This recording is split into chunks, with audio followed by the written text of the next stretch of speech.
BRS మాజీ MLA Shakeel కొడుకు Rahil arrest అయ్యాడు. హైదరాబాద్ కు వచ్చిన రాహిల్ ను ఎయిర్పోర్ట్ లో పోలీసులు అదుపులోకి తీసుకున్నారు. ప్రజాభవన్ వద్ద బారికేడ్ ను ఢీకొట్టిన కేసులో రాహిల్ ప్రధాన నిందితుడిగా ఉన్నారు. ఈ ప్రమాదం తర్వాత రాహిల్ కు బదులుగా మరికొన్ని డ్రైవర్ గా చేర్చి రాహిల్ దుబాయ్ కి పారిపోయాడు. దీంతో వివిధ సెక్షన్ల కింద కేసు నమోదు చేసిన పోలీసులు దుబాయ్ కి పరారు కావడంతో అతడిపై లుకౌట్ నోటీసులు జారీ చేశారు. ఇవాళ హైదరాబాద్ కు రావడంతో పోలీసులు అదుపులోకి తీసుకున్నారు. ఈ కేసులో బోధన్ మాజీ ఎమ్మెల్యే షకీల్ ను కూడా పోలీసులు నిందితుల జాబితాలో చేర్చారు. సాక్ష్యాలను తారుమారు చేసిన ఆరోపణల నేపథ్యంలో ఆయనపైన అభియోగాలు మోపారు.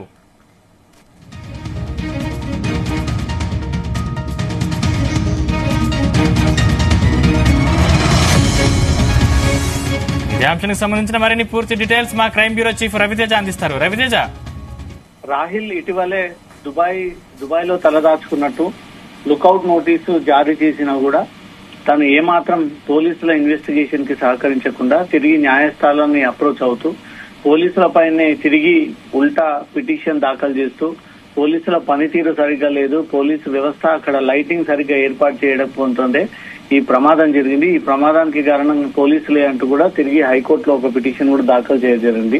దానిపైన కోర్టు విచారించేటువంటి అవకాశం ఉంది. ఈ టైంలోనే రాహిల్ మళ్ళీ దుబాయ్ నుంచి హైదరాబాద్ చేరుకున్నాడంటూ కూడా పక్కాగా పంజాగుట్ట పోలీసులకు ఆ ఇన్ఫర్మేషన్ రావడము, లుకౌట్ నోటీసులు ఆల్రెడీ ఇంటర్నేషనల్ ఎయిర్పోర్ట్ కి జారీ అయి ఉన్నాయి కాబట్టి రాహిల్ ఏ ఎయిర్పోర్ట్ లో అడుగుపెట్టినా ఇమిగ్రేషన్ అధికారులు ఇమీడియట్ గా తమకున్నటువంటి అలర్ట్ ఆధారంగా రాహిల్ ని గుర్తించి పోలీసులకు ఇచ్చేటువంటి ఇన్ఫర్మేషన్ ఉంది కాబట్టి దాని ద్వారా పంజాగుట్ట పోలీసులకు ఆ ఇన్ఫర్మేషన్ వచ్చినటువంటి వెంటనే రాహిల్ ని ఎయిర్పోర్ట్ సమీపంలో అదుపులోకి తీసుకుని నేరుగా పంజాగుట్ట పోలీస్ స్టేషన్ తరలించినట్టుగా తెలుస్తోంది.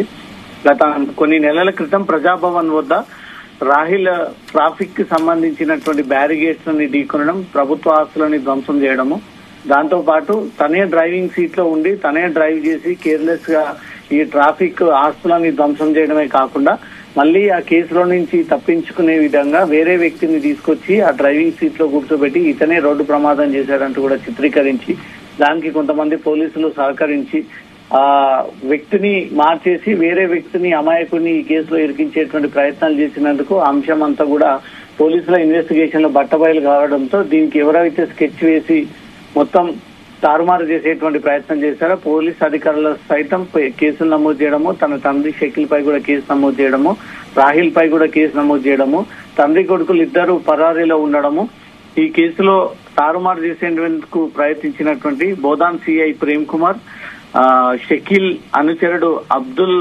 వాసును, పంజాగుట్ట మాజీ సిఐ దుర్గారావుని ముగ్గురిని కూడా అదుపులోకి తీసుకొని వీరిపైన కేసులు కూడా నమోదు చేయడం జరిగింది.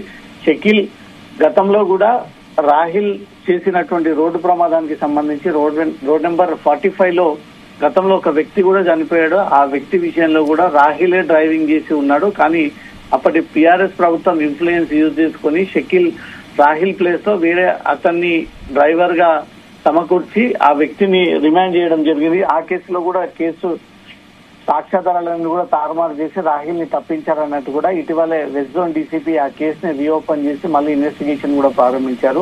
పంజాగుట్ట కేసుకు సంబంధించి చాలా స్పష్టంగా రాహిల్ నడుపుతున్నటువంటి వాహనంలో కొంతమంది అమ్మాయిలు కొంతమంది జెంట్స్ ఉన్నట్టు కూడా గుర్తించి వీరందరూ కూడా మద్యం మత్తులో పార్టీ చేసుకుని తిరిగి వెళ్తుండగా మద్యం మైకంలో ఈ ట్రాఫిక్ బ్యారిగేట్స్ ని ఢీకొన్నట్టుగా కూడా పోలీసుల ఇన్వెస్టిగేషన్ లో బయటపడింది. దాంతో పాటు పోలీస్ స్టేషన్ నుంచి తప్పించుకొని తను బ్రీత్ అనలైజింగ్ చేయకుండా వేరే వ్యక్తిని తీసుకొచ్చి అక్కడ అమర్చి ఆ నిందితుడిని పోలీసులు శిక్షించేటువంటి ప్రయత్నాలు చేసినందుకు, ఇదంతా ఇన్ఫ్లుయెన్స్ యూజ్ చేసి పోలీసులు తారుమారు చేసినందుకు ఆ పోలీసులను సైతం దీంట్లో ఇంక్లూడ్ చేసి వారందరినీ కూడా అరెస్ట్ చేయడం జరిగింది. ఇప్పుడు రాహిల్ చాలా రోజులుగా అబ్స్కాండింగ్ లో ఉన్నాడు. అనేక సార్లు రెస్పాండ్ అవ్వకుండా తలదాచుకున్న పోలీసులకు సమాచారం వచ్చింది. దుబాయ్ నుంచి హైదరాబాద్ చేరుకున్నటువంటి వెంటనే రాహిల్ ని అదుపులోకి తీసుకుని పంజాగుట్ట పోలీస్ స్టేషన్ తరలించి కేసు విచారణ జరుపుతా ఉన్నారు. Right, thank you Raviteja.